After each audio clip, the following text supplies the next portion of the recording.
Sir. Thank you. Please state your name for the record. I'm Jim Coleman. I'm the Senior Vice President of Southeastern Hospital Operations for Community Hospital Corporation. And I want to thank you, number one, for the time today to present our findings. And sort of let me just go back through for everybody's benefit, sort of the path we've taken. Yeah. Can you hear better? Okay. Okay. What I'll do is I'll go back through this again for everyone, so we'll just sort of get to how we got to this point. Just do a quick review. Back in June, we were engaged to go in and do a full ops assessment, and we'll talk about that briefly in the presentation of what that is. But we basically look at every functional area of the hospital and look for opportunities for improvement. And then after we got these initial results, I made a trip back down and met with each commissioner individually and presented our initial findings so that they had plenty of time to really talk about what their, what issues they may have or questions. Can everybody hear okay? Yes. And then after that, we went back internally at CHC and discussed, based on our findings, what proposal did we want to make, and so we'll present that proposal today too. So we spent a lot of time on it and a lot of effort, and the commissioners have spent a lot of time on it, but I hope you agree, I think it's been time well spent, and everybody understands where we are and why we're making the recommendations we are. So in the interest of time, I'm not going to breeze through this too fast, but if I do, slow me down, ask questions, and at your convenience. Go back through and just give you a little quick example, a reminder of who CHC is.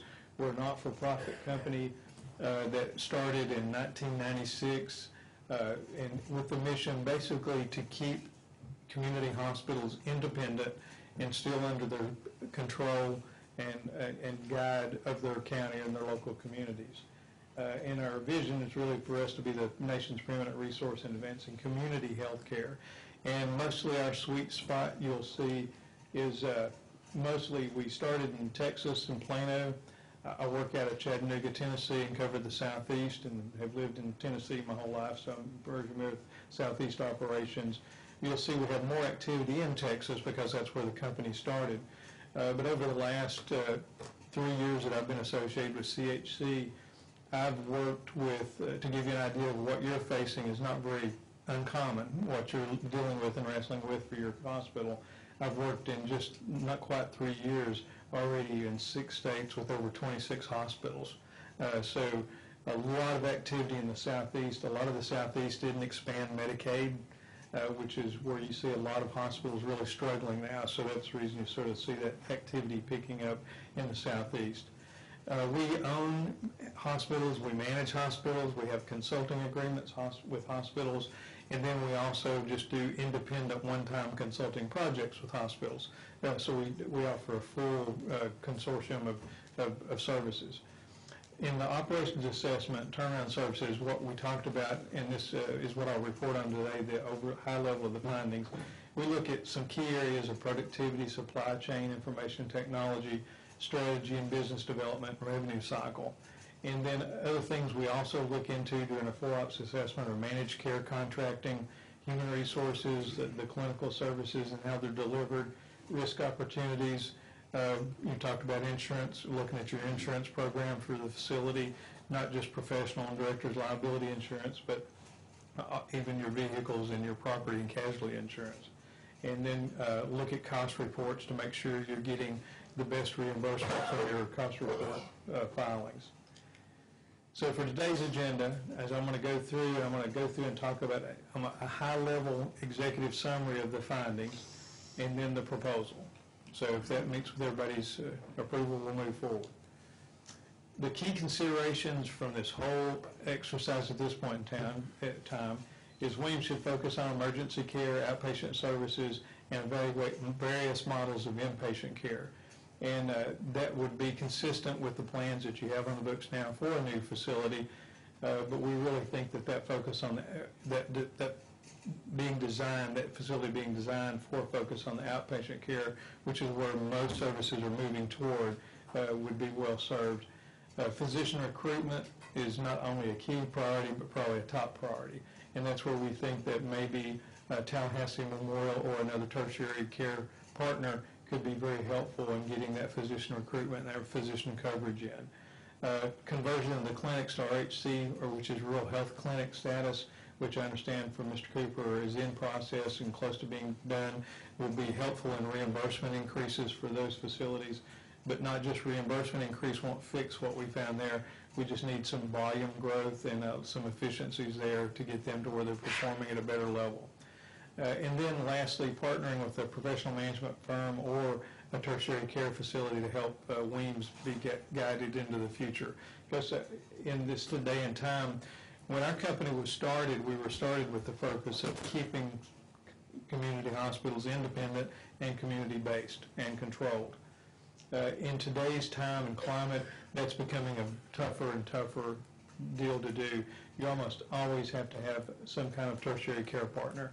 I'm seeing that more and more across the hospital. I'm working with 2 hospitals in South Carolina now and have worked with one in Georgia with tertiary partnerships.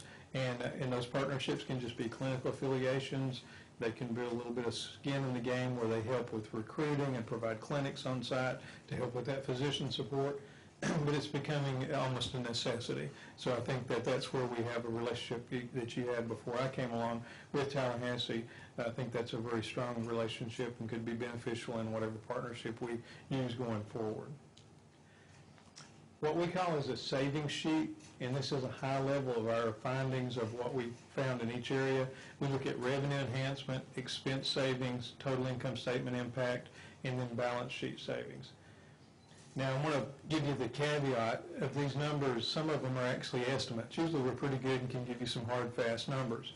Because I think Mr. Cooper mentioned it today, some of the legacy systems and having conversion, electronic health record and system conversions over, I think, 3 and as many as 4 years, has really limited the ability to pull good data out of the system to make a good analysis. So we're making assumptions on some of these. The first one on revenue enhancement. Revenue enhancement means simply making sure we're getting every dollar that we're due legally and officially. Not gaming the system, but making sure we're getting all that we can from revenue cycle, from our billing and collections, our upfront collections, all the way through to dropping a bill and collecting those bills, making sure those are there. Revenue cycle, we conservatively just said $50,000. We think it could be much, much more than that, but we found a significant amount of dollars in bill hold and denials that weren't being worked. Nobody's fault. The folks that we interviewed there just didn't really, not that they didn't want to do it, they just didn't know exactly what to do. So a little bit of work on the revenue cycle side would continue to improve that. Managed care payers, the one thing that was very unusual with Weems is one of your largest commercial payers was actually paying less than Medicare rates, which is very unusual. And so just renegotiating that one contract could be at least a couple $100,000 of additional revenue.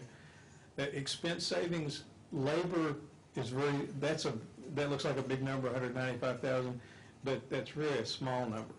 The staffing at Weems, I do not think is a real issue there at all. I think they've pretty much got the right number of folks that they need. I think the better track for expense savings would be actually to have strategic plans to grow volume and grow business for the hospital and make sure that labor is busy and working and producing. Sometimes we have what we call core staffing, where no matter what your census is, you got to have this many people there to take care of those patients. So a lot of times, because the census at Weems being low, you have a core level of people that are required there, and there's not a lot of opportunity to reduce benefits. So this is just this is less than a 10% savings. So that's actually pretty good. We typically see a much larger dollar figure there in most community hospitals. But I think the staffing and the productivity at Weems is actually one of the better ones that I've seen since I've been doing this with CHC. So kudos to the group there. Supply chain benefits, we are part of a HPG, a health purchasing group, which is a group purchasing organization. We have tier 1 pricing, so we can get even better pricing than you're able to get through Tallahassee at this point in time. We did a top 100 item by item comparison and come up with about a $74,000 savings just by switching to HPG purchasing through our company. So for a total income statement impact of about $519,000 a year. One of the things that's also not on here is government programs. We talked about government programs. That is one of the areas where on your cost report, we just needed to do a lot more digging in and more data to make a good estimate on cost report. So there's no dollars here on cost report at this point in time. On balance sheet things, supply chain inventory, we think there's some inventory numbers that could be adjusted for balance sheet, but there's not been an inventory done at the hospital, so we'd have to go in and do an inventory. Our rule of thumb for the CHC hospitals is we typically do an inventory twice a year at a minimum and keep that under control, and that's one of the key things we watch on our monthly operating reviews. And then revenue cycle collections of $82,690 would be a balance sheet pickup. So that's a high-level summary of our savings sheet. And as I said, I think this is a conservative savings sheet, and we would probably find more as we dug into it in more detail. Key findings by department, and this is quickly, I've discussed it with a lot of you, but I'll go through it again. The financial area, and this is not the fault of, is it Jordan? Jordan? Yeah, it's not Jordan's issue. Jordan inherited this issue. And so I want to be clear on that. This is probably left over from prior CFO, and so we need some revenue cycle improvement, pretty loose closing procedures, and that just means putting the closing procedure for each month on a very tight time frame. Typically, we like to have the books closed on the 10th working day of the month, and most businesses do theirs, so do that.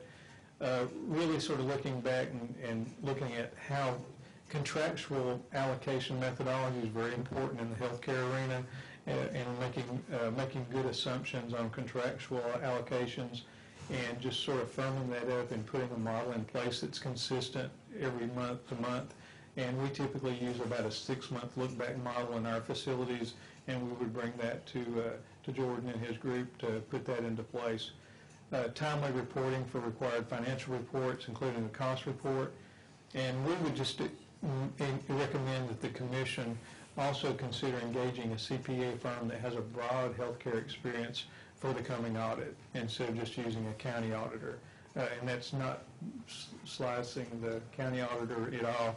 Healthcare is a very unusual and complex methodology for accounting, and so we just think that would be a benefit going forward, and would be worth consideration by the commission. Any questions on the financial piece? Okay.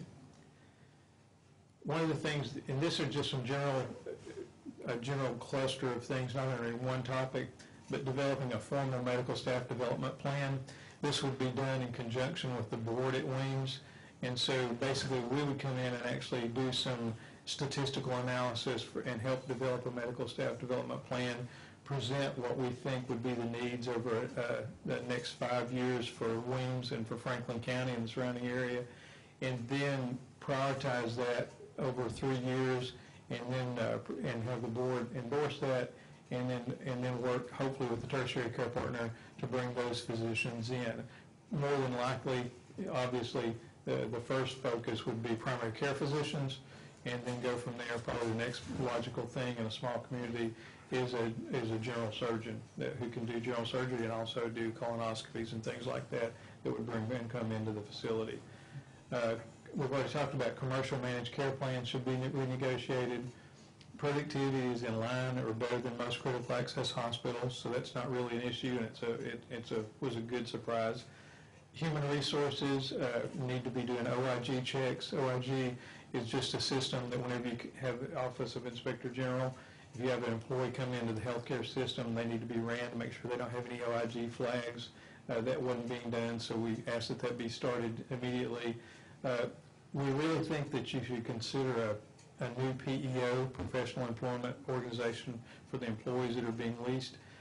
We think you could save some money, but at best case, you're going to be able to get, for the money you're paying, you'll get probably a lot better benefits for the employees. So we think that should be, an RFP should be done, and that should be bid out and get a better plan for the employees there. Numerous other recommendations related to compensation design, recruiting, retention, and benefit strategy were given in the report. And when I say report, for those listening who haven't seen it, This is taken from highlights of a 184-page report that's been given to the commissioners, and we'll share it with Weems leadership after this meeting. It'll be a public record then. And then human resources, policy and procedure recommendations, just general, nothing significant that really stood out, just sort of updating some policies and procedure recommendations. Nursing and clinical and ancillary services, really a good, really good job there. The clinical services, the CNO was strong, nursing staff was strong, no real issues there. The only thing that we really commented on clinical service delivery was evaluation, the scope of the CNO. One of the problems when you have not a lot of opportunity for staffing improvements is you have a lot of people wearing a lot of hats. And the problem with that's not a problem is making sure everybody's wearing appropriate hats. And so we really put in there some detail on evaluating the scope of control. In other words, all the departments and all the hats that the CNO is wearing, and maybe those could be redistributed. One of the things we still have there is Athena is the information system that they've switched to. And Athena is a good system, but we still have dual systems in some areas of the hospital, specifically the ED. And that simply means that they have an electronic system and then they still have a paper system. What that leads to is lots of opportunities for dropping the ball on charges, and which ends up being a revenue cycle issue for you in the long run. And then just some recommendations on evaluation if you should be a 340B hospital, and also working with an antibiotic stewardship program to save on costs for antibiotic stewardship, which wouldn't be a lot of savings for Weems at this point in time, but it'd be a good program to put into place for future. Revenue integrity. Revenue integrity is just a fancy word for keeping your charge master up to date and keeping in line with market charges for the community in this area. And so we recommended an annual formal comprehensive review of the charge master line by department. We typically do that each year as part of our hospital management. And so we have Beth Kim's, our revenue integrity VP, and she sets up and goes through. It's a lengthy process. Usually takes it. First time you do it probably takes 6 months to go through all the departments. Then after that, doing it annually may take a month or two, because you're just going through and updating from the prior year. Also recommend conducting a pricing analysis and craft a pricing strategy for all your contract negotiations going forward, and review ED visit levels against national benchmarks. What that means is ED levels come in level 1 through level 5 visits, 1 being your least acute and 5 being your most acute. So when you look at your distribution of those visits, it should sort of be a bell curve, distribution. What we found with looking at the ED visit levels at the Weems, they're sort of skewed to the right, so you're having more higher acuity levels. So we just recommend that you evaluate that and look at that and make sure those levels in the charging and the coding is appropriate.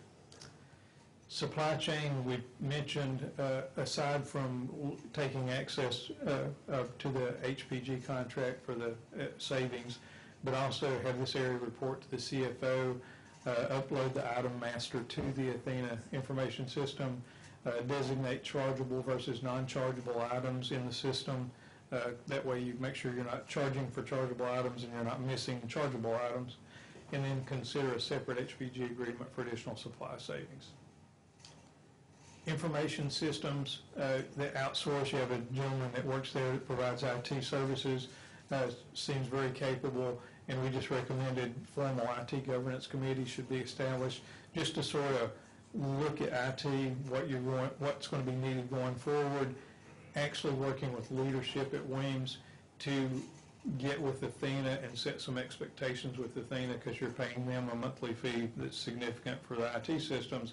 So get them on board. So if you're not happy with any piece of their service, or you still don't have it implemented fully in any area of the hospital, that you get timelines and hold them accountable on a regular basis to get that implemented, so you don't have those dual systems in different parts of the facility. And then just some general recommendations around safety, security, HIPAA compliance for your devices and networks that need to be secure for the hospital for HIPAA compliance. Property and casualty insurance, we just think the whole program should be reviewed from scratch. And we think you can, it's probably been pieced together over the years, which is okay. It's nobody's fault.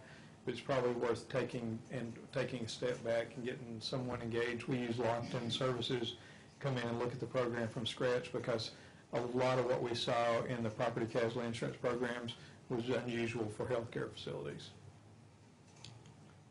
And then, any questions before I go to the proposal? Okay. If there are no questions, let me give you some background before we flip to the proposal. What we thought is, when we went back and looked at the findings, we felt that, the clinical delivery was there. A lot of issues in the financial side just that need to be cleaned up, some other areas that need to be cleaned up. But given the financial systems and the frequent switching of IT systems, we didn't have the confidence in our numbers that we normally have because of the data that it was so difficult to get data out of the system. So one of the things that we thought would be a better approach, and I'll also talk to Mark O'Brien about this, and just said, we recommend maybe a short-term management agreement where we can come in the first 6 to 9 months, get a lot of these problems addressed and cleaned up. Then, sort of tangent to that, going right along behind it, is building a pro forma and doing a cash flow analysis for the new facility, and seeing once we got everything running as best that we can think it can be run for revenue cycle, everything's humming and working well, then we got a true picture of what the financial performance of the facility will be, and then we can put that into a pro forma and project that out with the new facility so that you know what you're walking into as you build a new facility and what the financial performance is expected to look like, and maybe do it on some scenarios of a worst case, expected, and best case scenarios. And so that's where we based our recommendations on a short-term agreement. One question real quick. Yep. When it comes to revenue cycle, Yeah. that encompasses a lot of different things. It does. My main concern is when you submit a bill and they kick it back because it wasn't coded just right. Yeah. That falls under It does, yeah. And revenue cycle, but Yeah. I think that's a major issue that we've had here with the technology and the different systems that you've mentioned. Yeah. Is getting the money that's owed to the hospital. Exactly. I think it's huge, and it's definitely more than 50 grand, as you said earlier. Yeah. It could be a lot more, but there's a lot of money left on the table out there. Yeah. When we submit a bill, it's kicked back, but then nobody takes care of it from there. Yeah. And a lot of it falls through the cracks, and I think that's where we're losing a lot of our revenue, which is tremendous help to the overall operation. Yes, sir.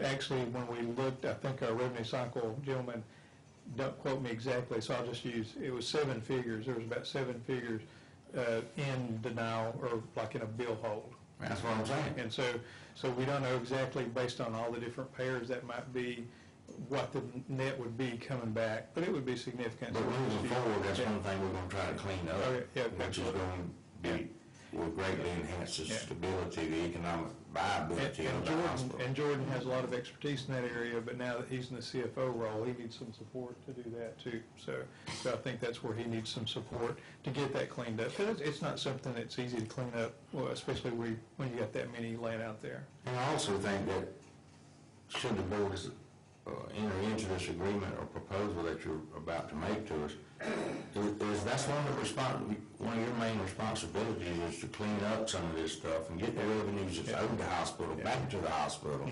straighten up the timeliness of the cost reports, which is a huge financial benefit to the hospital. So there's a lot of different things that I think the board is looking at this proposal and your company to try to straighten up to see exactly where we are and how economically sustainable this hospital can be. Exactly. If everything is done properly. Yeah. And I think one of the things that we've talked about before, and I've talked with a few of you and Michael Marone, what we offer is, when we say complete management, we're just not going to put a CEO and a CFO in and sort of show up every now and then. We were very actively engaged in the management of the facility. In all these areas that we've talked about, we have subject matter experts back in Plano that lead those areas. So we would, first off, would make an action plan for all the things that we found out of that 184-page report. We'd make a spreadsheet of each individual area and who owns that area and what the actions are, and we even prioritize the actions by high, medium, and low. So high is going to give you the biggest financial impact or the biggest bang for the buck, so to speak. If that's done first, we prioritize it that way. Then we typically have a every 2-week call and review that action plan with the leadership team at Weems, and we check our progress, see where we're at. If we got any roadblocks that they need help with to overcome, we work on those. And so we would put that plan into place and start working that plan. And typically in a critical access hospital, typically in 6 to 9 months, they'll be through that plan, and you'll have most all of these, or at least 70-80% of these things implemented, the changes. And then you'll have a better idea of where you are performance-wise, what your true performance capabilities are. I think the one piece that we've not talked a lot about, and I know that we talked about it when we were there with the team and with Mr. Cooper, is trying to get physicians in the community, trying to get physicians re-engaged that are in the community with using Weems. And so I think that's a big piece of this plan that's got to take place too, because my favorite saying is you can't cut your way to success. You got to also grow your business, and that'll be a big piece of the plan also. We typically have a monthly operating review with the team after the books are closed, prior to the board meetings. I would attend the board meetings, and we do this monthly operating review with the team. It's about a 17-page document. If you have clinics, we break the clinics out separately. We have the hospital separately, and then we have a consolidated financial statement. And we review that with the team on a monthly basis with our entire team from Plano on the conference call. So the flip over to the proposal would be what we thought was a short-term management contract, no more than 2 years, because we think everything can be operating at the best it can be, probably within a year. And then they'll give us a year of operations to go forward. $30,000 per month, pass through on the salaries for the CEO and CFO. And I know there's a current relationship with Tallahassee on that. Have not gotten a response back from Mr. O'Brien, but I'll touch base with him after this meeting as I'm driving back, see if I can get a hold of him, let him know we've made the presentation this morning, and see what his interest is in partnering with us in whatever shape, form, or fashion that might be. And then conduct a feasibility cash flow projection for the new facility after we get things moving in a good direction, and then look for a partnership relationship with a tertiary facility like Tallahassee Memorial and bring them involved into this project also. So I went quickly in the interest of time, said a lot, so any questions? Yeah, I got one. Yeah. Chairman, what that pass-through salary, what that mean? That means, it basically means that they're on the CHC payroll, but we pass that salary through to the facility.